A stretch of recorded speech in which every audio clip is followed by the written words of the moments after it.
एक दिन एक व्यक्ति बुद्ध के पास पहुंचा। वह बहुत अधिक परेशान था।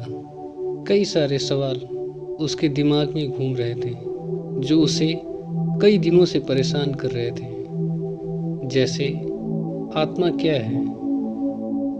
आदमी मृत्यु के बाद कहाँ जाता है? सृष्टि का निर्माता कौन है? स्वर्ग नरक की अवधारणा कहाँ तक सच है? और ईश्वर है या नहीं? और अगर है तो कहाँ? उसे इन प्रश्नों के उत्तर नहीं मिल पा रहे थे, जिससे वो काफ़ी परेशान हो चुका था। जब वह बुद्ध के पास पहुंचा तो उसने देखा कि बुद्ध को काफ़ी सारे लोग घेर कर बैठे हुए हैं। बुद्ध उन सभी के प्रश्नों को सुनते और सभी के जिज्ञासाओं को शांत करने का प्रयास करते हैं, और बुद्ध सभी प्रश्नों का समाधान अत्यंत सहज भाव से कर रहे थे। काफ़ी देर तक यह क्रम चलता रहा, लेकिन बुद्ध ध्यानपूर्वक हर किसी को उसके सवालों का जवाब देते और सभी को संतुष्ट करने का प्रयास करते हैं। लेकिन वह व्यक्ति ये सब देखकर काफ़ी परेशान हो गया। उसने सोचा कि बुद्ध को दुनियादारी के मामलों में पढ़ने से क्या लाभ? उन्हें तो स्वयं अपना भजन करना चाहिए और अपनी बुनियादी समस्याओं को हल करना चाहिए।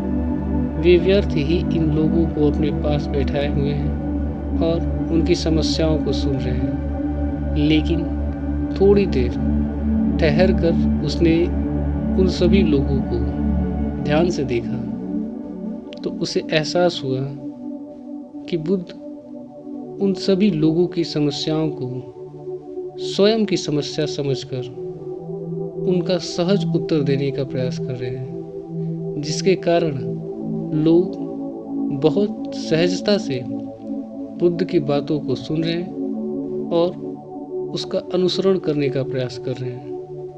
उस व्यक्ति को रहा न गया। उसने पास जाकर बुद्ध से पूछ ही लिया, महाराज, आपको इन सांसारिक बातों से क्या लेना देना? बुद्ध ने मुस्कुराते हुए उसकी तरफ देखा और बहुत सहज भाव से बोला, देखो मित्र, मैं ज्ञानी नहीं हूँ, सिर्फ इंसान हूँ। वैसे भी वह ज्ञान किस काम का जो इतना घमंडी और आत्म केंद्रित हो कि अपने अतिरिक्त दूसरों की चिंता ही न कर सके। ऐसा ज्ञान तो अज्ञान से भी बुरा है।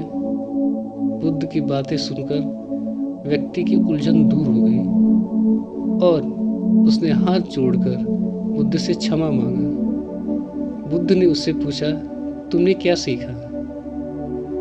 व्यक्ति मुस्कुराता हुआ बोला, मेरा घमंड मुझे आपके पास लेकर आया, पर आपका शांत और सहज स्वभाव मेरे इस घमंड को चकनाचूर कर दिया।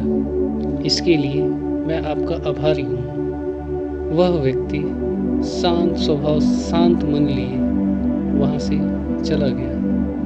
मॉरल ऑफ द स्टोरी, जिस तरह गहरा जल शांत रहता है, उसी प्रकार ज्ञान व्यक्ति को शांति की तरफ ले जाता है और ज्ञानी व्यक्ति को सुनने के लिए सभी लोग इंतजार भी करते हैं। वहीं अज्ञानी व्यक्ति अपने अल्प ज्ञान में ही स्वयं को सर्वश्रेष्ठ मानता है और उसके शब्दों में वो ताकत नहीं होती जो ज्ञानी व्यक्ति सिर्फ अपने एक वाक्य में ला सकता है। अगर आपको ये कहानी पसंद आई तो इसे लाइक, शेयर, सब्सक्राइब जरूर करें। धन्यवाद।